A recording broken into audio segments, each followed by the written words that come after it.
السلام علیکم ورحمۃ اللہ وبرکاتہ۔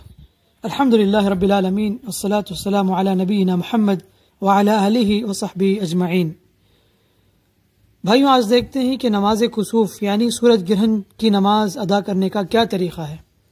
بخاری مسلم کی حدیث ہے، سیدنا ابو مسعود انصاری رضی اللہ عنہ کہتے ہیں کہ رسول اللہ صلی اللہ علیہ وسلم فرمایا، بے شک سورج اور چاند اللہ کی نشانیوں میں سے دو نشانیاں ہیں۔ اللہ تعالیٰ ان دونوں کے ذریعے اپنے بندوں کو ڈراتا ہے، اور یقینی بات ہے یہ دونوں کسی شخص کی موت پر گرہن نہیں ہوتے۔ چنانچہ جب بھی تم ان میں سے کسی کو گرہن لگتا ہوا دیکھو تو اتنی لمبی نماز پڑھو اور اللہ سے دعا کرو یہاں تک کہ تم اپنی معتدل حالت میں آ جاؤ۔ اسی طرح بخاری مسلم کی ایک اور حدیث ہے، ابو موسیٰ رضی اللہ عنہ سے مروی ہے، ایک بار سورج گرہن ہو گیا تو رسول اللہ صلی اللہ علیہ وسلم گھبرا کر کھڑے ہوئے، کہیں قیامت قائم نہ ہو گئی ہو۔ تو آپ صلی اللہ علیہ وسلم مسجد میں تشریف لائے، خوب لمبے قیام، رکوع، سجدے کے ساتھ نماز پڑھائی۔ میں نے اس سے پہلے آپ کو کبھی اتنی لمبی نماز پڑھاتے ہوئے نہیں دیکھا تھا۔ اس وقت آپ صلی اللہ علیہ وسلم نے فرمایا تھا، اللہ تعالیٰ کی طرف سے ارسال کردہ یہ نشانیاں کسی کی موت یا زندگی کی وجہ سے رونما نہیں ہوتی، البتہ اللہ تعالیٰ ان کے ذریعے اپنے بندوں کو ڈراتا ہے۔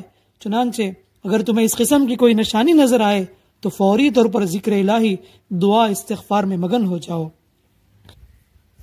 سورج گرہن کی نماز کا طریقہ کیا ہے کہ انسان سب سے پہلے تکبیر تحریمہ کہے، پھر دعا استفتاح پڑھے، پھر اعوذ باللہ بسم اللہ پڑھنے کے بعد سورہ فاتحہ پڑھے، پھر لمبی قرات کرے اور اس کے بعد اللہ اکبر کہہ کر رکوع میں جائے، بہت لمبا رکوع کرے، اور اس کے بعد رکوع سے سر اٹھائے، سمیع اللہ لمن حمدہ کہہ کر ربنا ولک الحمد کہے، پھر اسی طرح ہاتھ باندھے رہے، اس کے بعد دوبارہ سورہ فاتحہ پڑھے، کسی اور سورت کو ملا کر لمبی قرات کرے،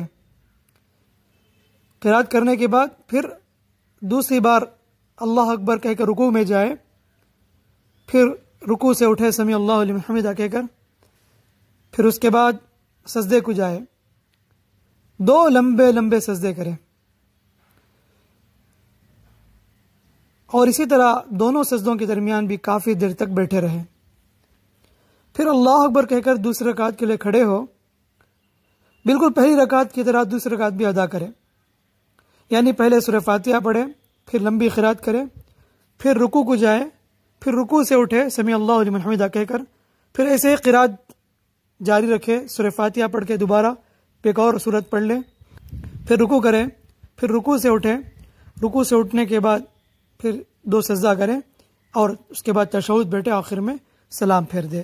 تو یہ مختصر طریقہ رہا صلاۃ الکسوف کا۔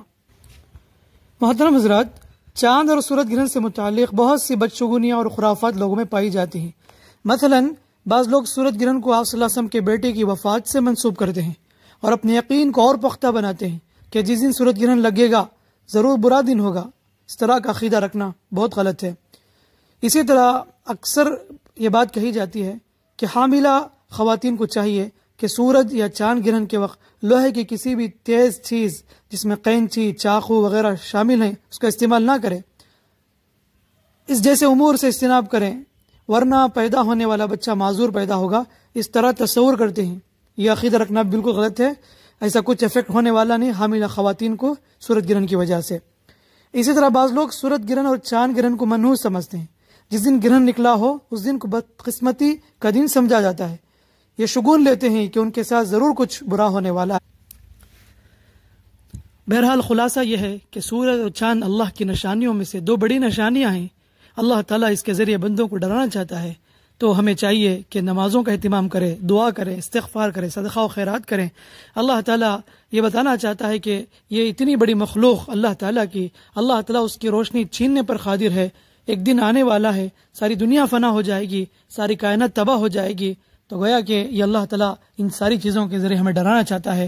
اللہ سے دعا ہے اللہ تعالیٰ ہمیں سب لوگوں کو ہر قسم کی آفات سے، مصیبت سے، بلاؤں سے محفوظ فرمائے، اور ہمیں ایمان کی، اسلام کی زندگی عطا فرمائے، اور اللہ کے نبی صلی اللہ علیہ وسلم کے احکامات کے مطابق چلنے کی توفیق دے۔